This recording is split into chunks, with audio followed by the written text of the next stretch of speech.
আসসালামু আলাইকুম। মোর্শেদ শোভন আমন্ত্রণ জানাচ্ছি এনটিভির মধ্যাহ্নের খবরে। বিশ্বকাপের প্রায় ১.৫ মাসের রোমাঞ্চকর লড়াইয়ের শেষ অধ্যায় আজ। নিউ জার্সির মেটলাইফ স্টেডিয়ামে বসছে ফাইনালের মহারণ। মাঠের লড়াইয়ের পাশাপাশি বিশ্বজুড়ে আগ্রহ তৈরি হয়েছে বর্ণাঢ্য সমাপনী আয়োজন নিয়েও। যুক্তরাষ্ট্রের প্রেসিডেন্ট ডোনাল্ড ট্রাম্পের উপস্থিতির পাশাপাশি মঞ্চ মাতাবেন বিশ্বখ্যাত সঙ্গীত শিল্পীরা। সব মিলিয়ে ফুটবল, সঙ্গীত আর তারকাদের মিলন মেলায় বিশ্বকাপের পর্দা নামতে যাচ্ছে জমকালো আয়োজনে। যুক্তরাষ্ট্র থেকে আরও জানাচ্ছেন কুশল ইয়াসির। ৪ বছরের অপেক্ষার অবসান ঘটিয়ে আজ মিলবে নতুন বিশ্ব চ্যাম্পিয়নের পরিচয়। ৯০ মিনিটের লড়াইয়ের পর ট্রফি উঠবে একজন অধিনায়কের হাতে, আর পর্দা নামবে ২০২৬ ফিফা বিশ্বকাপের। তবে এই ফাইনাল স্মরণীয় হয়ে থাকবে শুধু ফুটবলের জন্য নয়, আয়োজনের জাঁকজমক আর বৈশ্বিক উপস্থিতির কারণেও। বিশ্বের সবচেয়ে মর্যাদাপূর্ণ এই ম্যাচ দেখতে উপস্থিত থাকবেন যুক্তরাষ্ট্রের প্রেসিডেন্ট ডোনাল্ড ট্রাম্প সহ বিশ্ব নেতৃবৃন্দ। তাই নিরাপত্তা ব্যবস্থা আরও জোরদার করা হয়েছে। ফাইনালের হাফ টাইম শোতে অংশ নেবেন বিশ্ব সঙ্গীতের জনপ্রিয় ৩ তারকা ম্যাডোনা, শাকিরা ও জাস্টিন বিবার।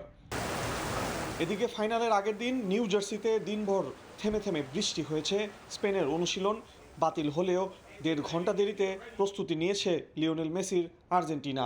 যদিও ম্যাচের দিন বৃষ্টির পূর্বাভাস নেই। ৮০,০০০-এরও বেশি ধারণ ক্ষমতা সম্পন্ন এই স্টেডিয়াম আয়োজন করবে হাই ভোল্টেজ এক ফাইনাল। পাশাপাশি জমকালো এক অনুষ্ঠানের মাধ্যমে শেষ হবে এবারের ফুটবল বিশ্বকাপ। Kushal Yasir, NTV news, New Jersey stadium, যুক্তরাষ্ট্র। বাংলা সাহিত্যের জনপ্রিয় কথাসাহিত্যিক ও চলচ্চিত্রকার হুমায়ূন আহমেদের ১৪তম মৃত্যুবার্ষিকী আজ।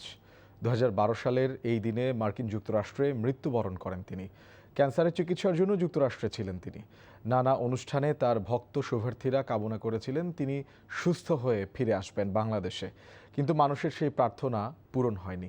নন্দিত কথাসাহিত্যিক হুমায়ূন আহমেদ উপন্যাসের মাধ্যমে নিজের প্রতিভার বিস্তার ঘটালেও তার শুরুটা হয়েছিল কবিতা দিয়ে। এরপর নাটক, শিশু সাহিত্য, বৈজ্ঞানিক কল্পকাহিনী, চলচ্চিত্র পরিচালনা থেকে শিল্প সাহিত্যের প্রতিটি ক্ষেত্রেই তিনি রেখে গেছেন নিজের প্রতিভার স্বাক্ষর। ২০২২ সালে শেখ হাসিনার আমলের বিশ্বকাপ খেলা দেখানোর নামে যেখানে অর্থ লোপাট হয়েছে, সেখানে বর্তমান সরকার দেশের অর্থ অপচয় রোধ করেছে বলে মন্তব্য করেছেন তথ্য ও সম্প্রচার মন্ত্রী জহিরুদ্দিন স্বপন। সকালে তথ্য অধিদপ্তরের সম্মেলন কক্ষে এক সংবাদ সম্মেলনে এমন মন্তব্য করেন তিনি। প্রধানমন্ত্রীর পক্ষ থেকে নির্দেশনা পেয়ে কোনো মধ্যস্বত্বভোগীর মাধ্যমে না গিয়ে সরাসরি ফিফার সাথে যোগাযোগ করে মাত্র $৩.৮৫ মিলিয়ন বিশ্বকাপ ফুটবলের সম্প্রচার সত্ত্ব কেনা হয়েছে বলে জানান মন্ত্রী। ফিফার সাথে আরেকটু সময় নিয়ে আলোচনা শুরু করা গেলে আরও দর কষাকষির সুযোগ থাকতো বলেও জানান তিনি।